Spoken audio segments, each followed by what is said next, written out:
Chapter 1, First Sight. This was the time of day when I wished I were able to sleep.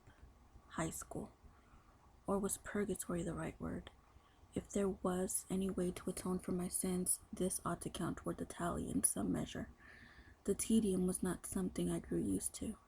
Every day seemed more impossibly monotonous than the last. I suppose this was my form of sleep, if sleep was defined as the inert state between active periods. I stared at the cracks running through the plaster in the far corner of the cafeteria, imagining patterns into them that were not there. It was one way to tune out the voices that babbled like the gush of a river inside my head. Several hundred of these voices I ignored out of boredom. When it came to the human mind, I'd heard it all before and then some. Today, all thoughts were consumed with the trivial drama of a new addition to the small student body here. It took so little to work them all up. I'd seen the new face repeated in thought after thought from every angle. Just an ordinary human girl. The excitement over her arrival was tiresomely predictable, like flashing a shiny object at a child. Half the sheep-like males were already imagining themselves in love with her, just because she was something new to look at. I tried harder to tune them out. Only 4 voices did I block out of courtesy rather than distaste. My family, my 2 brothers and 2 sisters, who were so used to the lack of privacy in my presence that they rarely gave it a thought. I gave them what privacy I could. I tried not to listen if I could help it.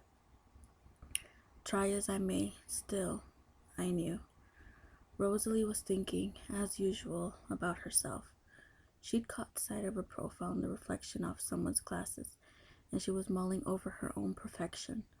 Rosalie's mind was a shallow pool with few surprises. Emmett was fuming over a wrestling match he'd lost to Jasper during the night. It would take all his limited patience to make it to the end of the school day to orchestrate a rematch. I never really felt intrusive hearing Emmett's thoughts, because he never thought one thing that he would not say aloud or put into action. Perhaps I only felt guilty reading the others' minds, because I knew there were things there that they wouldn't want me to know.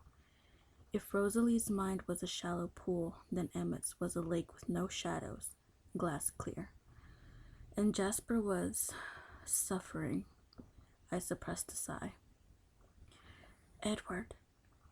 Alice called my name in her head and had my attention at once. It was just the same as having my name called aloud. I was glad my given name had fallen out of style lately. It had been annoying. Anytime anyone thought of any Edward, my head would turn automatically. My head didn't turn now. Alice and I were good at these private conversations. It was rare that anyone caught us. I kept my eyes on the line in the plaster. "How is he holding up?" she asked me. I frowned, just a small change in the set of my mouth. Nothing that would tip the others off. I could easily be frowning out of boredom. Alice's mental tone was alarmed now, and I saw in her mind that she was watching Jasper in her peripheral vision. "Is there any danger?" She searched ahead into the immediate future, skimming through visions of monotony for the source behind my frown. I turned my head slowly to the left as if looking at the bricks of the wall, sighed, and then to the right, back to the cracks in the ceiling. Only Alice knew I was shaking my head. She relaxed. "Let me know if it gets too bad." I moved only my eyes, up to the ceiling above and back down. "Thanks for doing this."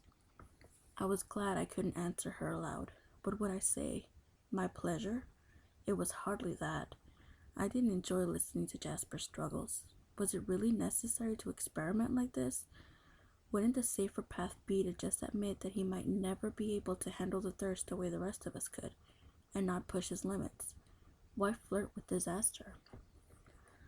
It had been 2 weeks since our last hunting trip. That was not an immensely difficult time spent for the rest of us. A little uncomfortable occasionally, if a human walked too close, if the wind blew the wrong way. But humans rarely walked too close. Their instincts told them that what their conscious minds would never understand. We were dangerous. Jasper was very dangerous right now. At that moment, a small girl paused at the end of the closest table to ours, stopping to talk to a friend. She tossed her short, sandy hair, running her fingers through it. The heaters blew her scent in our direction. I was used to the way that scent made me feel. The dry ache in my throat, the hollow yearn in my stomach, the automatic tightening of my muscles, the excess flow of venom in my mouth. This was all quite normal, usually easy to ignore. It was harder just now, with the feeling stronger, doubled, as I monitored Jasper's reaction. Twin thirsts rather than just mine. Jasper was letting his imagination get away from him. He was picturing it, picturing himself getting up from his seat next to Alice and going to stand beside the little girl, thinking of leaning down and in, as if he were going to whisper in her ear, and letting his lips touch the arch of her throat, imagining how the hot flow of her pulse beneath the fine skin would feel under his mouth. I kicked his chair. He met my gaze for a minute and then looked down. I could hear shame and rebellion war in his head. "Sorry," Jasper muttered. I shrugged. "You weren't going to do anything," Alice murmured to him, soothing his chagrin. "I could see that." I fought back the grimace that would give her lie away. We had to stick together, Alice and I. It wasn't easy hearing voices or seeing visions of the future. Both freaks among those who were already freaks. We protected each other's secrets.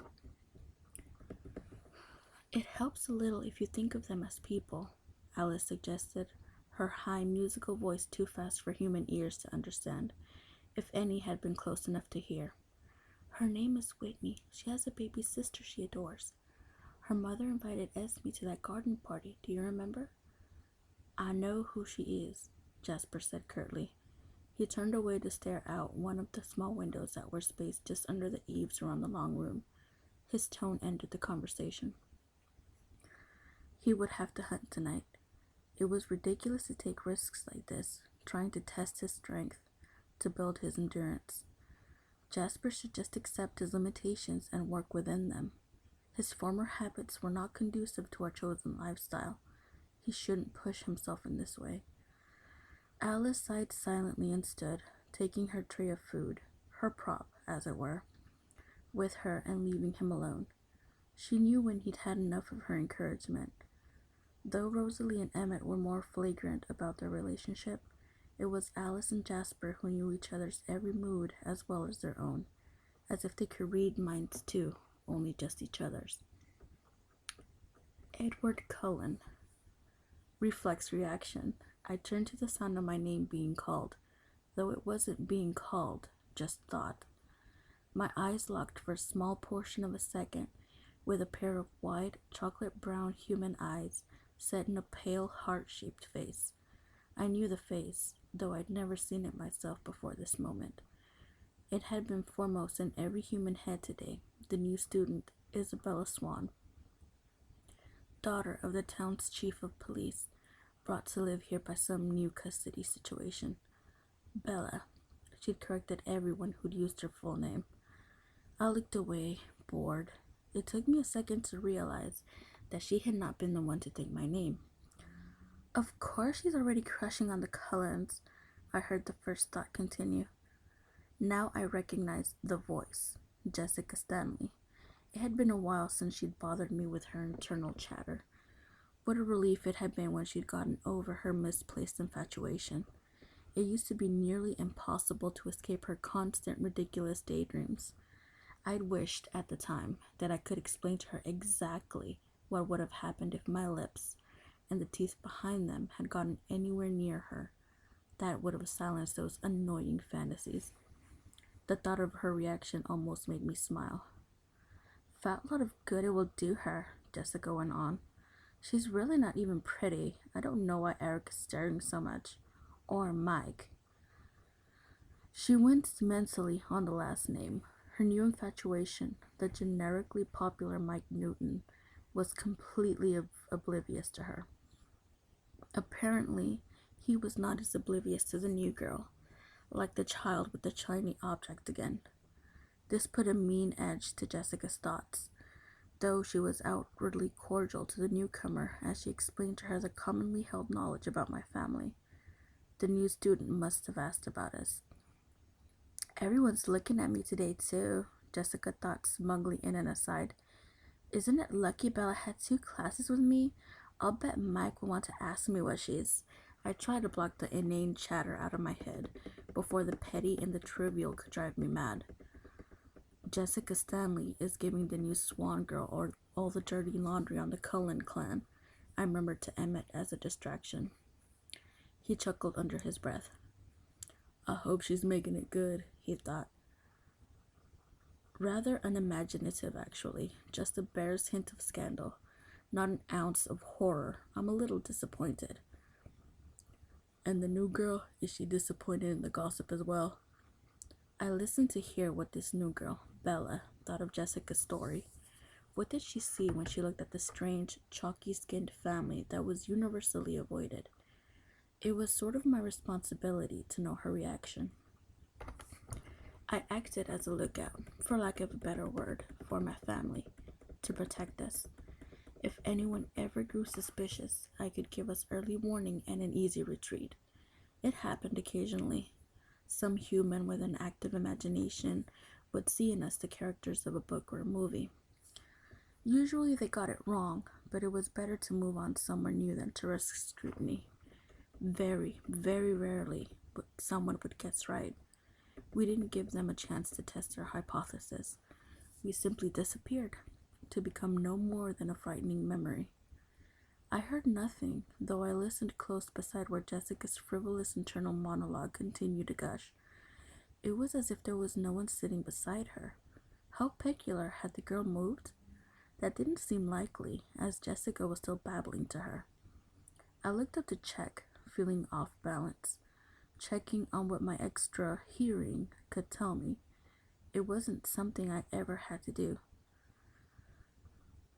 Again, my gaze locked on those same wide brown eyes. She was sitting right where she had been before, and looking at us, a natural thing to be doing, I supposed, as Jessica was still regaling her with the local gossip about the Cullens. Thinking about us, too, would be natural, but I couldn't hear a whisper. Inviting warm red stained her cheeks as she looked down, away from the embarrassing gaffe of getting caught staring at a stranger. It was good that Jasper was still gazing out the window. I didn't like to imagine what that easy pooling of blood would do to his control. The emotions had been as clear on her face as if they were spelled out in words across her forehead. Surprise, as she unknowingly absorbed the signs of the subtle differences between her kind and mine. Curiosity, as she listened to Jessica's tale, and something more. Fascination? It wouldn't be the first time. We were beautiful to them, our intended prey. Then, finally, embarrassment, as I caught her staring at me. And yet, though her thoughts had been so clear in her odd eyes, odd because of the depth to them. Brown eyes often seemed flat in their darkness. I could hear nothing but silence from the place she was sitting. Nothing at all. I felt a moment of unease. This was nothing I'd ever encountered before. Was there something wrong with me? I felt exactly the same as I always did. Worried, I listened harder. All the voices I'd been blocking were suddenly shouting in my head. Wonder what music she likes. Maybe I could mention that new CD. Mike Newton was thinking 2 tables away, fixated on Bella Swan.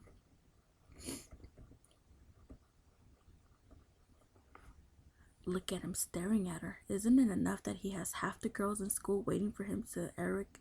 Yorkie was thinking sulphurous thoughts, also revolving around the girl. So disgusting. You'd think she was famous or something. Even Edward Cullen staring. Lauren Mallory was so jealous that her face, by all rights, should be dark jade in color. And Jessica flaunting her new best friend. What a joke. Vitriol continued to spew from the girl's thoughts. I bet everyone has asked her that, but I'd like to talk to her. I'll think of a more original question. Ashley Dowling mused. Maybe she'll be in my Spanish, June Richardson hoped. Tons left to do tonight. Trig in the English test. I hope my mom, Angela Weber, a quiet girl, whose thoughts were unusually kind, was the only one at the table who wasn't obsessed with this Bella. I could hear them all, hear every insignificant thing they were thinking as it passed through their minds, but nothing at all from the new student with the deceptively communicative eyes. And of course, I could hear what the girl said when she spoke to Jessica. I didn't have to read minds to be able to hear her low, clear voice on the far side of the long room. "Which one is the boy with the reddish-brown hair?" I heard her ask, sneaking a look at me from the corner of her eye, only to look quickly away when she saw that I was still staring. If I'd had time to hope that hearing the sound of her voice would help me pinpoint the tone of her thoughts, lost somewhere where I couldn't access them, I was instantly disappointed. Usually people's thoughts came to them in a similar pitch as their physical voices, but this quiet, shy voice was unfamiliar, not one of the hundreds of thoughts bouncing around the room. I was sure of that. Entirely new.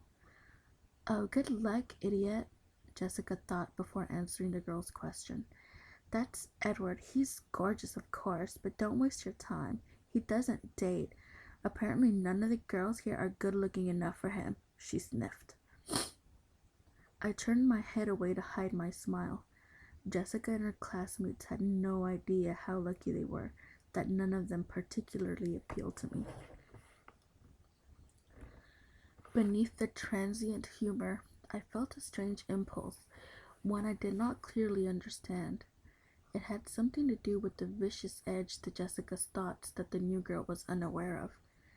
I felt the strangest urge to step in between them, to shield this Bella Swan from the darker workings of Jessica's mind. What an odd thing to feel. Trying to ferret out the motivations behind the impulse, I examined the new girl one more time. Perhaps it was just some long-buried protective instinct, the strong for the weak. This girl looked more fragile than her new classmates. Her skin was so translucent that it was hard to believe it offered her much defense from the outside world. I could see the rhythmic pulse of blood through her veins under the clear, pale membrane. But I should not concentrate on that. I was good at this life I'd chosen, but I was just as thirsty as Jasper, and there was no point in inviting temptation. There was a faint crease between her eyebrows that she seemed unaware of. It was unbelievably frustrating. I could clearly see that it was a strain for her to sit there to make conversation with strangers, to be the center of attention. I could sense her shyness from the way she held her frail-looking shoulders, slightly hunched, as if she were expecting a rebuff at any moment. And yet I could only sense, could only see, could only imagine. There was nothing but silence from the very unexceptional human girl. I could hear nothing. Why? "Shall we?" Rosalie murmured, interrupting my focus. I looked away from the girl with a sense of relief. I didn't want to continue to fail at this. It irritated me, and I didn't want to develop any interest in her hidden thoughts simply because they were hidden from me. No doubt when I did decipher her thoughts, and I would find a way to do so, they would be just as petty and trivial as any human's thoughts, not worth the effort I would expend to reach them. "So is the new one afraid of us yet?" Emmett asked, still waiting for my response to his question before. I shrugged. He wasn't interested enough to press for more information, nor should I be interested. We got up from the table and walked out of the cafeteria. Emmett, Rosalie, and Jasper were pretending to be seniors. They left for their classes. I was playing a younger role than they. I headed off for my junior-level biology class, preparing my mind for the tedium. It was doubtful Mr. Banner, a man of no more than average intellect, would manage to pull out anything in his lecture that would surprise someone holding 2 graduate degrees in medicine. In the classroom, I settled into my chair and let my books, props again, they held nothing I didn't already know, spill across the table. I was the only student who had a table to himself. The humans weren't smart enough to know that they feared me, but their survival instincts were enough to keep them away. The room slowly filled as they trickled in from lunch. I leaned back in my chair and waited for the time to pass. Again, I wished I was able to sleep. Because I'd been thinking about her. When Angela Weber escorted the new girl through the room, her name intruded on my attention. Bella seems just as shy as me. I'll bet today is really hard for her. I wish I could say something, but it would probably just sound stupid. Yes, Mike Newton thought, turning in his seat to watch the girls enter. Still, from the place where Bella Swan stood, nothing. The empty space where her thoughts should be irritated and unnerved me. She came closer, walking down the aisle beside me to get to the teacher desk. Poor girl, the seat next to me was the only one available. Automatically, I cleared what would be her side of the desk, shoving my books into a pile. I doubted she would feel very comfortable there. She was in for a long semester, in this class at least. Perhaps, though, sitting beside her, I'd be able to flush out her secrets. Not that I'd ever needed close proximity before. Not that I would find anything worth listening to. Bella Swan walked into the flow of the heated air that blew toward me from the vent. Her scent hit me like a wrecking ball, like a battering ram. There was no image violent enough to encapsulate the force of what happened to me in that moment. In that instant, I was nothing close to the human I'd once been. No trace of the shreds of humanity I'd managed to cloak myself in remained. I was a predator. She was my prey. There was nothing else in the whole world but that truth. There was no room full of witnesses. They were already collateral damage in my head. The mystery of her thoughts were forgotten. Her thoughts meant nothing, for she could not go on thinking them much longer. I was a vampire, and she had the sweetest blood I'd smelled in 80 years. I hadn't imagined such a scent could exist. If I'd known it did, I would have gone searching for it long ago. I would have combed the planet for her. I could imagine the taste. Thirst burned through my throat like fire. My mouth was baked and desiccated. The fresh flow of venom did nothing to dispel that sensation. My stomach twisted with the hunger that was an echo of the thirst. My muscles coiled to spring. Not a full second had passed. She was still taking the same step that had put her downwind from me. As her foot touched the ground, her eyes slid toward me, a movement she clearly meant to be stealthy.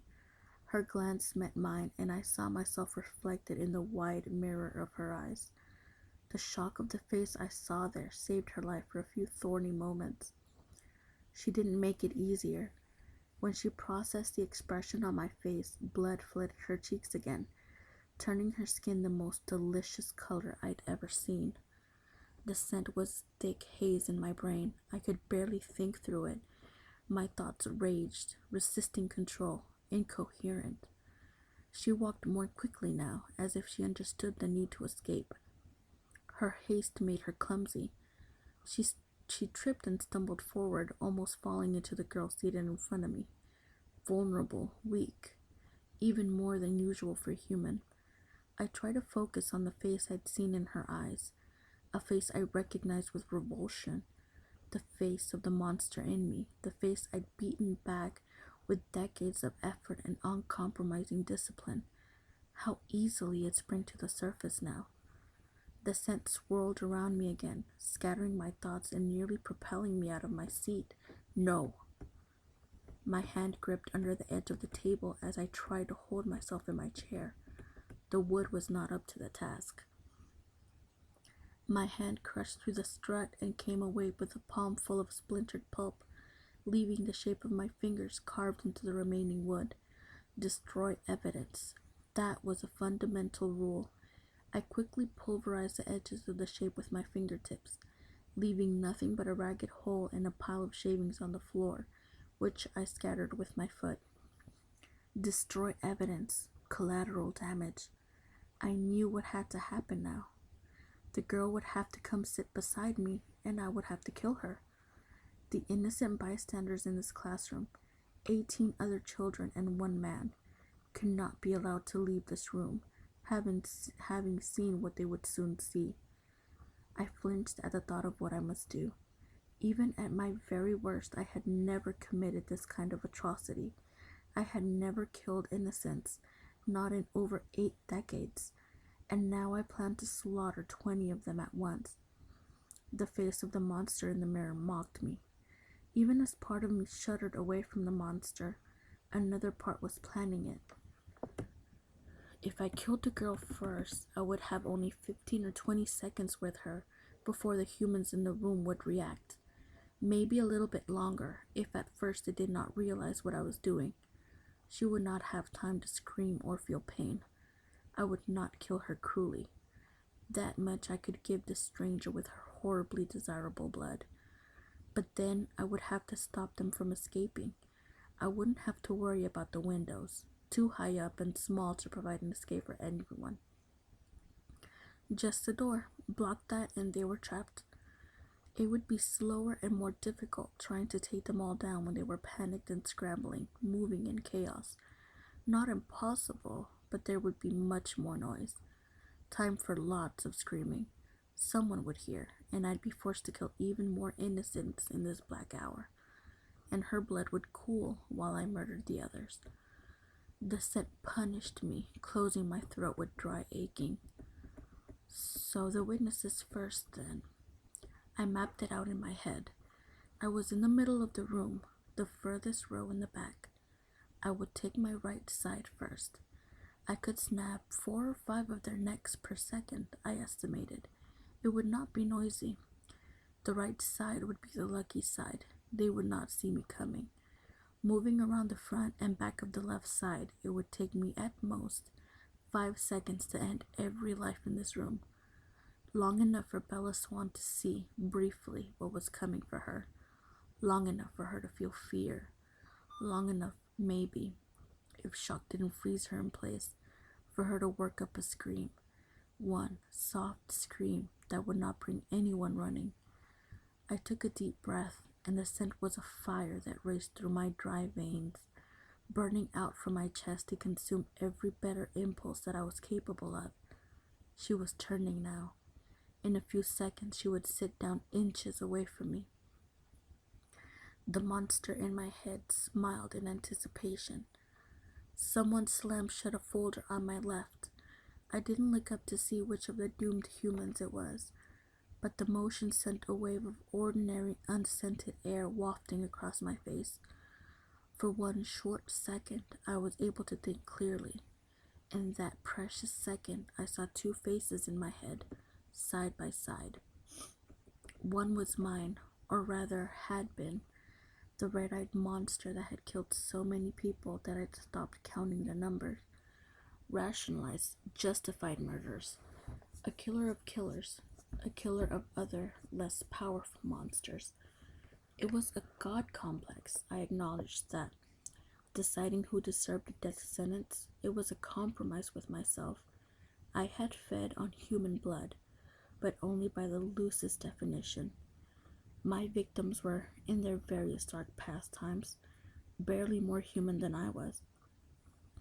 The other face was Carlyle's. There was no resemblance between the 2 faces. They were bright day and black as night. There was no reason for there to be a resemblance. Carlyle was not my father in the basic biological sense. We shared no common features. The similarity in our coloring was a product of what we were.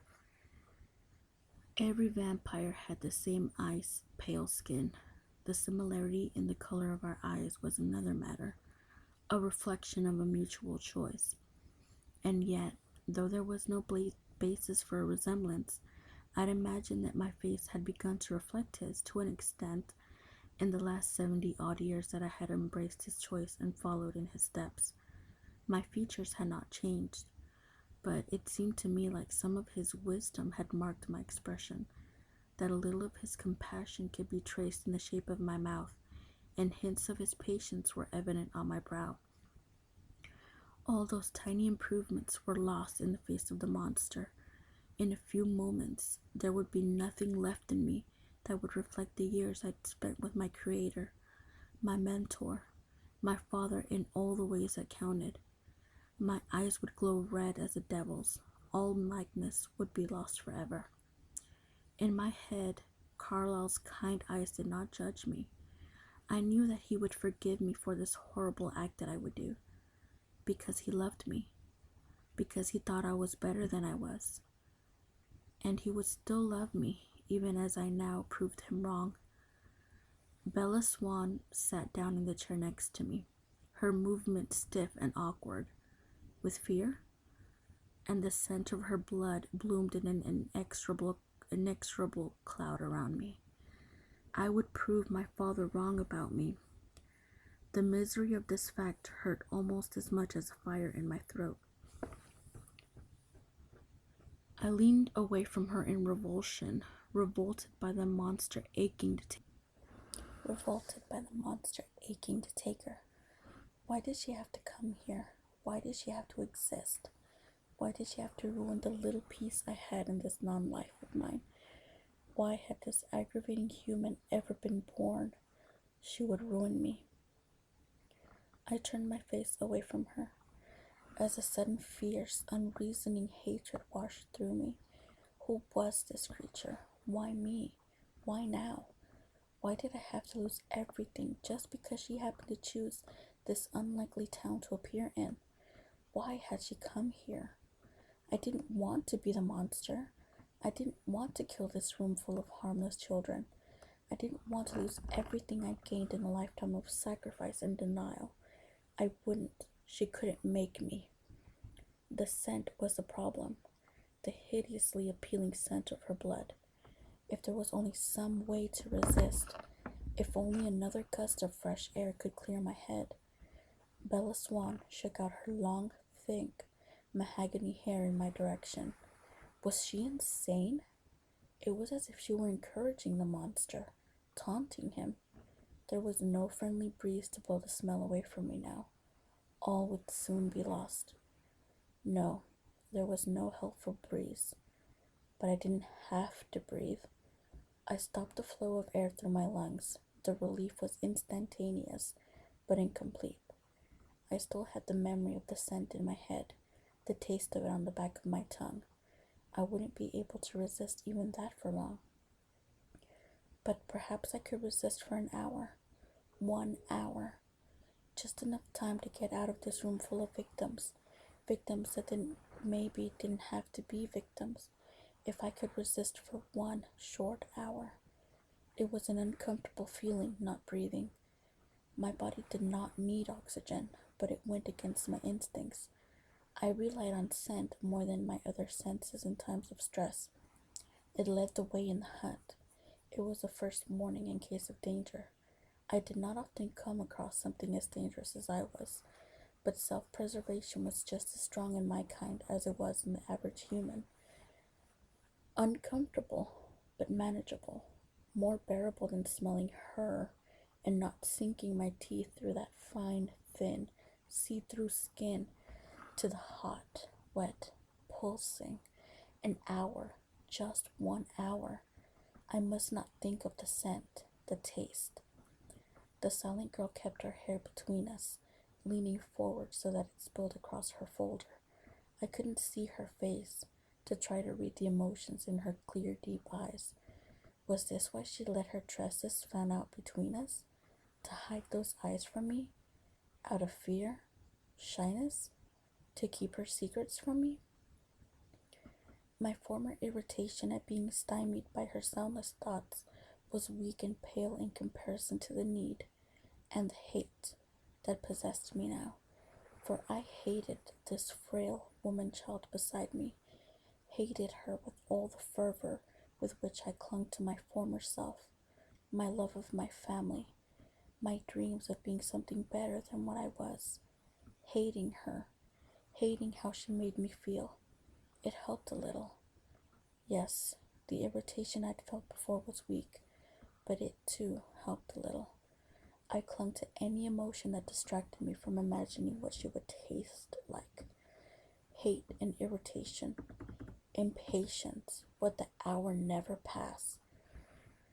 And when the hour ended, then she would walk out of this room, And I would do what? I could introduce myself. Hello, my name is Edward Cullen. May I walk you to your next class? She would say yes. It would be the polite thing to do. Even already fearing me, as I suspected she did, she would follow convention and walk beside me. It should be easy enough to lead her in the wrong direction. A spur of the forest reached out like a finger to touch the back corner of the parking lot. I could tell I'd forgotten a book in my car. Would anyone notice that I was the last person she'd been seen with? It was raining, as usual. 2 dark raincoats heading the wrong direction wouldn't pique too much interest, or give me away. Except that I was not the only student who was aware of her today, though no one was as blisteringly aware as I was. Mike Newton, in particular, was conscious of every shift in her weight as she fidgeted in her chair. She was uncomfortable so close to me, just as anyone would be, just as I expected before her scent had destroyed all charitable concern. Mike Newton would notice if she left the classroom with me. If I could last an hour, could I last 2? I flinched at the pain of the burning. She would go home to an empty house. Police Chief Swan worked a full day. I knew his house, as I knew every house in the tiny town. His home was nestled right up against thick woods with no close neighbors. Even if she had time to scream, which she would not, there would be no one to hear. That would be the responsible way to deal with this. I'd gone 7 decades without human blood. If I held my breath, I could last 2 hours. And when I had her alone, there would be no chance of anyone else getting hurt. And no reason to rush through the experience, the monster in my head agreed. It was sophistry to think that by saving the 19 humans in this room with effort and patience, I would be less a monster when I killed this innocent girl. Though I hated her, I knew my hatred wasn't just. I knew that what I really hated was myself, and I would hate us both so much more when she was dead. I made it through the hour in this way, imagining the best ways to kill her. I tried to avoid imagining the actual act. That might be too much for me. I might lose this battle and end up killing everyone in sight. So I planned strategy and nothing more. It carried me through the hour. Once, toward the very end, she peeked up at me through the fluid wall of her hair. I could feel the unjustified hatred burning out of me as I met her gaze, see the reflection of it in her frightened eyes. Blood painted her cheek before she could hide in her hair again, and I was nearly undone. But the bell rang. Saved by the bell. How cliché. We were both saved. She saved from death. I saved for just a short time from being the nightmare's creature I feared and loathed. I couldn't walk as slowly as I should as I darted from the room. If anyone had been looking at me, they might have suspected that there was something not right about the way I moved. No one was paying attention to me. All human thoughts still swirled around the girl who was condemned to die in little more than an hour's time. I hid in my car. I didn't like to think of myself having to hide. How cowardly that sounded. But it was unquestionably the case now. I didn't have enough discipline left to be around humans now. Focusing so much of my efforts on not killing one of them left me no resources to resist the others. What a waste that would be. If I were to give in to the monster, I might as well make it worth the defeat. I played a CD of music that usually calmed me, but it did little for me now. No, what helped most now was the cool, wet, clean air that drifted with the light rain through my open windows. Though I could remember the scent of Bella Swan's blood with perfect clarity, inhaling the clean air was like washing out the inside of my body from its infection. I was sane again. I could think again. And I could fight again. I could fight against what I didn't want to be. I didn't have to go to her home. I didn't have to kill her. Obviously, I was a rational, thinking creature, and I had a choice. There was always a choice. It hadn't felt that way in the classroom, but I was away from her now. Perhaps if I had avoided her very, very carefully, there was no need for my life to change. I had things ordered the way I liked them now. Why should I let some aggravating and delicious nobody ruin that? I didn't have to disappoint my father. I didn't have to cause my mother stress, worry, pain. Yes, it would hurt my adopted mother too. And Esme was so gentle, so tender and soft. Causing someone like Esme pain was truly inexcusable. How ironic that I'd wanted to protect this human girl from the paltry, toothless threat of Jessica Stanley's night thoughts. I was the last person who would ever stand as a protector for Isabella Swan. She would never need protection from anything more than she needed it from me. Where was Alice? I suddenly wondered. Hadn't she seen me killing the Swan girl in a multitude of ways? Why hadn't she come to help? To stop me or help me clean up the evidence, whichever. Was she so absorbed with watching for trouble with Jasper that she'd missed this much more horrific possibility? Was I stronger than I thought? Would I really not have done anything to the girl? No, I knew that wasn't true. Alice must be concentrating on Jasper very hard. I searched in the direction I knew she would be, in the small building used for English classes. It did not take me long to locate her familiar voice, and I was right. Her every thought was turned to Jasper, watching his small choices with minute scrutiny. I wish I could ask her advice, but at the same time, I was glad she didn't know what I was capable of, that she was unaware of the massacre I had considered in the last hour. I felt a new burn through my body, the burn of shame. I didn't want any of them to know. If I could avoid Bella Swan, if I could manage not to kill her. Even as I thought that, the monster writhed and gnashed his teeth in frustration. Then no one would have to know, if I could keep away from her scent. There was no reason why I shouldn't try at least. Make a good choice. Try to be what Carlisle thought I was. The last hour of school was almost over. I decided to put my new plan into action at once. Better than sitting here in the parking lot where she might pass me and ruin my attempt. Again, I felt the unjust hatred for the girl. I hated that she had this unconscious power over me, that she could make me be something I reviled. I walked swiftly, a little too swiftly, but there were no witnesses, across the tiny campus to the office. There was no reason for Bella Swan to cross paths with me. She should be avoided like the plague she was. The office was empty except for the secretary, the one I wanted to see. She didn't notice my silent entrance. Mrs. Cope?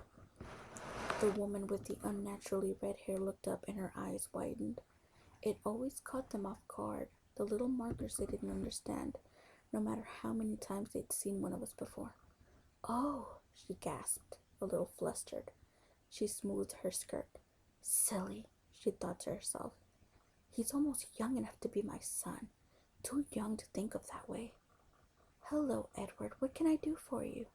Her eyelashes flattered behind her thick glasses. Uncomfortable, but I knew how to be charming when I wanted to be. It was easy, since I was able to know instantly how any tone or gesture was taken. I leaned forward, meeting her gaze as if I were staring deeply into her depthless, small brown eyes. Her thoughts were already in a flutter. This should be simple. "I was wondering if you could help me with my schedule," I asked, in the soft voice I reserved for not scaring humans. I heard the tempo of her heart increase. "Of course, Edward. How can I help?" Too young," she chanted to herself. Wrong, of course. I was older than her grandfather. But, according to my driver's license, she was right. "I was wondering if I could move from my biology class to a senior level science? Physics, perhaps? Is there a problem with Mr. Banner, Edward?" "Not at all. It's just that I've already studied this material." "In that accelerated school you all went to in Alaska, right?" Her thin lips pursed as she considered this. "They should all be in college. I've heard the teachers complain." perfect 4.0s, never a hesitation with the response, never a wrong answer on a test. Like they found some way to cheat in every subject. Mr. Varner would rather believe that anyone was cheating than think a student was smarter than him. I'll bet their mothers tutor them. Actually, Edward, physics is pretty much full right now. Mr. Banner hates to have more than 25 students in the class. I wouldn't be any trouble. Of course not a perfect Cullen. I know that, Edward, but there just aren't enough seats as it is. Could I drop the class then? I could use a period for independent study. Drop biology? Her mouth fell open. That's crazy. How hard is it to sit through a subject you already know? There must be a problem with Mr. Banner. I wonder if I should talk to Bob about it. You won't have enough credits to graduate. I'll catch up next year. Maybe you should talk to your parents about that. The door opened behind me, but whoever it was did not think of me, so I ignored the arrival and concentrated on Mrs. Cope. I leaned slightly closer and held my eyes a little wider. This would work better if they were gold instead of black. The blackness frightened people, as it should. Please, Mrs. Cope? I made my voice as smooth and compelling as it could be, and it could be considerably compelling. Isn't there some other section I could switch to? I'm sure there has to be an open slot somewhere. 6th hour biology can't be the only option. I smiled at her, careful not to flash my teeth so widely that it would scare her, letting the expression soften my face. Her heart drummed faster. Too young, she reminded herself frantically. Well, maybe I could talk to Mr. Banner. I could see if a second was all it took to change everything. The atmosphere in the room, my mission here, the reason I leaned toward the red-haired woman. What had been for one purpose before was now for another. A second was all it took for Samantha Wells to open the door and place a signed tartar slip in the basket by the door, and hurry out again in a rush to be away from school. A second was all it took for the sudden gust of wind through the open door to crash into me. A second was all it took for me to realize why that first person through the door had not interrupted me with her thoughts. I turned, though I did not need to make sure. I turned slowly, fighting to control the muscles that rebelled against me. Bella Swan stood with her back pressed to the wall beside the door, a piece of paper clutched in her hands. Her eyes were even wider than usual as she took in my ferocious, inhuman glare. The smell of her blood saturated every particle of air in the tiny, hot room. My throat burst into flames. The monster glared back at me from the mirror of her eyes again, a mask of evil. My hand hesitated in the air above the counter. I would not have to look back in order to reach across it and slam Mrs. Cope's head into her desk with enough force to kill her. 2 lives rather than 20. A trade.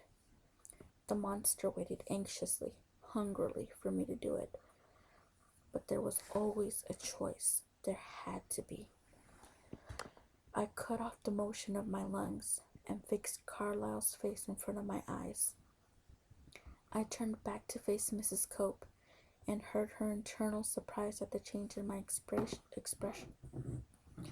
She shrank away from me, but her fear did not form into coherent words. Using all the control I'd mastered in my decades of self-denial, I made my voice even and smooth. There was just enough air left in my lungs to speak once more, rushing through the words. Never mind then. I can see that it's impossible. Thank you so much for your help. I spun and launched myself from the room, trying not to feel the warm-blooded heat of the girl's body as I passed within inches of it. I didn't stop until I was in my car, moving too fast the entire way there. Most of the humans had cleared out already, so there weren't a lot of witnesses. I heard a sophomore, DJ Garrett, notice and then disregard. Where did Cullen come from? It was like he just came out of thin air. There I go with the imagine again. Mom always says, When I slid into my Volvo, the others were already there. I tried to control my breathing, but I was gasping at the fresh air like I'd been suffocated. "Edward?" Alice asked, alarm in her voice. I just shook my head at her. "What the hell happened to you?" Emmett demanded, distracted for the moment from the fact that Jasper was not in the mood for his rematch. Instead of answering, I threw the car into reverse. I had to get out of this lot before Bella Swan could follow me here too. My own person demon haunting me. I swung the car around and accelerated. I hit 40 before I was on the road.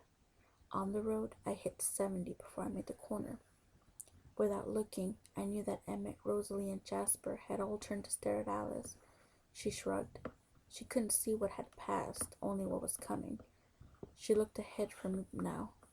We both processed what she saw in her head, and we were both surprised. "You're leaving?" she whispered. The others stared at me now. "Am I?" I hissed through my teeth. She saw it then, as my resolve wavered and another choice spun my future in a darker direction. Oh. Bella Swan, dead. My eyes, glowing crimson with fresh blood. The search that would follow. The careful time we would wait before it was safe for us to pull out and start again. "Oh," she said again. The picture grew more specific. I saw the inside of Chief Swan's house for the first time. Saw Bella in the small kitchen with the yellow cupboards, her back to me as I stalked her from the shadows. Let the scent pull me toward her. "Stop!" I groaned, not able to bear more. "Sorry," she whispered, her eyes wide. The monster rejoiced, and the vision in her head shifted again. An empty highway at night, the trees beside it coated in snow, flashing by at almost 200 miles per hour. "I'll miss you," she said, "no matter how short a time you're gone."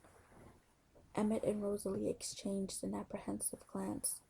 We were almost to the turnoff into the long drive that led to our home. "Drop us here," Alice instructed. "You should tell Carlisle yourself." I nodded, and the car squealed to a sudden stop. Emmett, Rosalie, and Jasper got out in silence. They would make Alice explain when I was gone. Alice touched my shoulder. "You will do the right thing," she murmured. Not a vision this time, an order. "She's Charlie Swan's only family. It would kill him too." "Yes," I said, agreeing only with the last part. She slid out to join the others, her eyebrows pulling together in anxiety. They melted into the woods, out of sight before I could turn the car around. I accelerated back toward town, but I knew the visions in Alice's head would be flashing from dark to bright like a strobe light. As I sped back to Forks doing 90, I wasn't sure where I was going. To say goodbye to my father? Or to embrace the monster inside me? The road flew away beneath my tires.